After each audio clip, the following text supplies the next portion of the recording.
तो दोस्तों, कैसे हैं आप सब। आशा करता हूं कि सब कुशल मंगल हो और स्वागत है आपका रियल हॉरर स्टोरीज पर। दोस्तों, आज फिर मैं आपके लिए कुछ सच्ची डरावनी कहानियां लेकर आया हूं। पहली कहानी जो मैं आपको सुनाने जा रहा हूं वो महेश जी की है। दरअसल ये घटना उनके पिताजी के साथ घटी थी। तो चलिए इस घटना को मैं आपको महेश जी के पॉइंट ऑफ व्यू से सुनाता हूँ।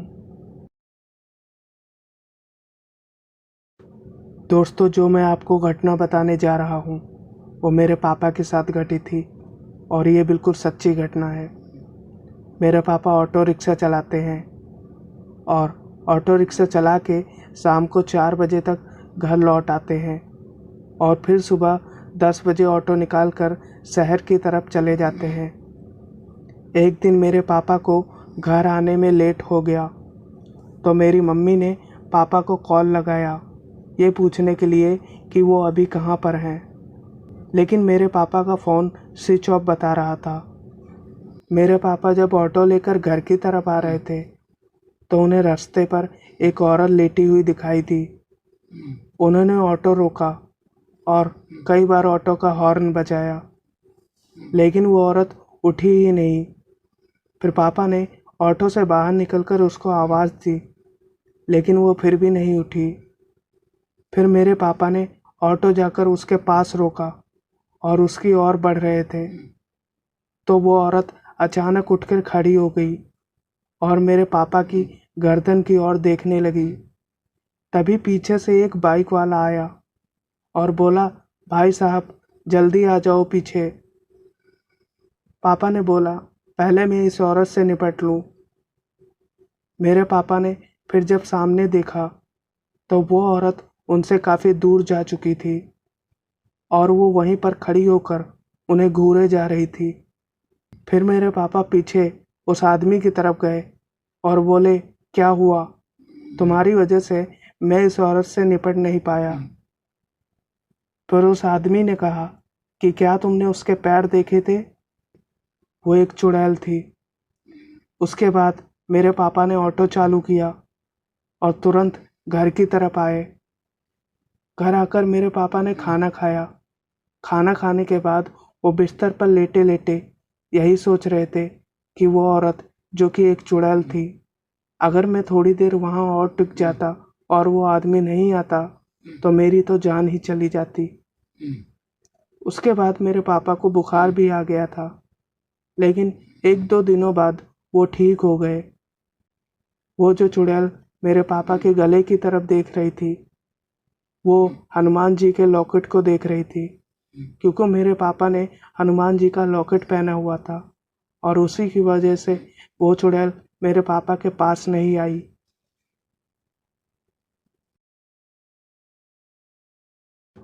दोस्तों, मेरा नाम अभय है और मैं आपको अपनी कहानी बताना चाहता हूँ। मैं और मेरा बड़ा भाई राजू तुगलकाबाद किले में गए थे। हम दोनों भाई फ़ोटो खींच रहे थे और वहाँ ठंडी ठंडी हवा का आनंद उठा रहे थे कि तभी मेरे भाई के नंबर पे एक नंबर से कॉल आया। मेरे भाई ने उस नंबर पर जब कॉल किया तो किसी ने भी कॉल नहीं उठाई।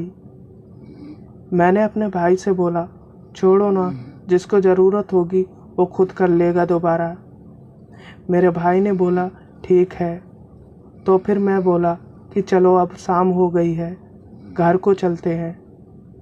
हम दोनों भाई किले से नीचे उतर रहे थे। तभी उतरते उतरते मुझे एक अजीब सी आवाज़ आई तो मैंने इग्नोर कर दिया। तो जैसे ही वो आवाज़ फिर से आई तो मैंने पूछा, भाई आपको कोई आवाज़ सुनाई दी? मेरा भाई बोला कि हाँ, मैंने भी सुनी। तो मैंने बोला, भाई चलो चलते हैं, यहाँ मुझे कुछ गड़बड़ लग रही है।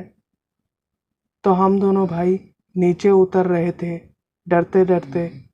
जैसे ही हम नीचे उतरे वैसे ही हम भाग भाग के घर को पहुँचे। फिर मैंने और मेरे भाई ने ये सारी बात अपने पापा को बताई।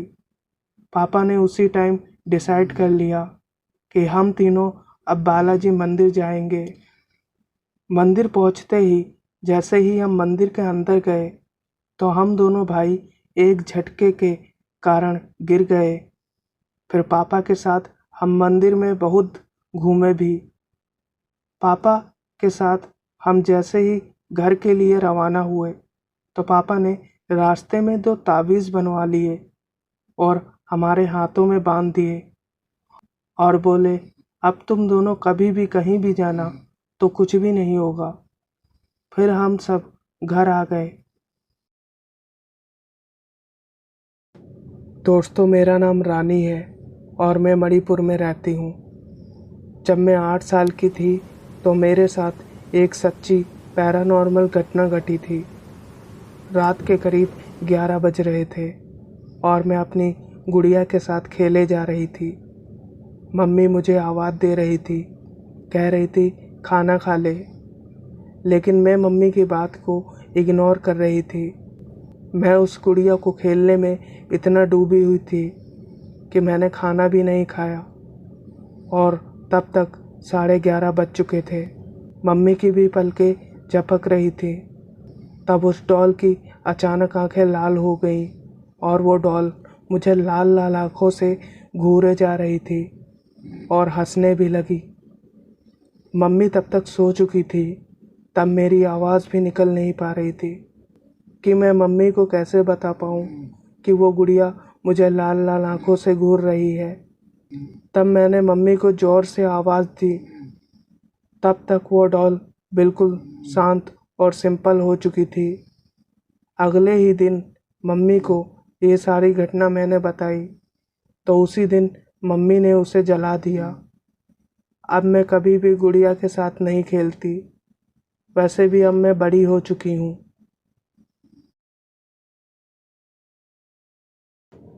दोस्तों, अगली सच्ची कहानी जो मैं आपको सुनाने जा रहा हूँ वो मैंने दैनिक भास्कर न्यूज़ साइट से ली है। तो चलिए इस घटना को मैं आपको सुनाता हूँ। घटना 1957 की है। वाराणसी, अब चंदौली के सकलडीहा स्टेशन से कुछ दूरी पर स्थित प्रभुपुर नाम का गांव है। इस गांव में भांगरी नाम की एक महिला रहा करती थी। उसके पति का नाम मनिहार था। वह कांच की चूड़ियां बेचा करती थी। भांगरी के पड़ोस में रहने वाली महिला अक्सर बीमार रहा करती थी। भांगरी एक दिन उस महिला को देखने के लिए गई। वहां से लौटकर जैसे ही वह अपने घर में घुसी तो वो जमीन पर गिर पड़ी और उसकी मृत्यु हो गई। चूंकि भांगरी मुसलमान थी, उसे इस्लामिक रीति रिवाज के अनुसार दफनाने के लिए तैयारी शुरू की गई। गांव वालों ने उसे दफनाने के लिए गांव के बाहर जंगल में एक गड्ढा भी खोद दिया। इस बीच घर परिवार के लोगों ने उसको कफन में लपेट कर सिल दिया। भांगरी को उसकी कब्र के पास ले जाया गया। जैसे ही उसे दफनाने के लिए कब्र में लिटाया गया, भांगरी बोल पड़ी। वहां खड़े लोगों के होश उड़ गए, इसलिए क्योंकि वह जिंदा है।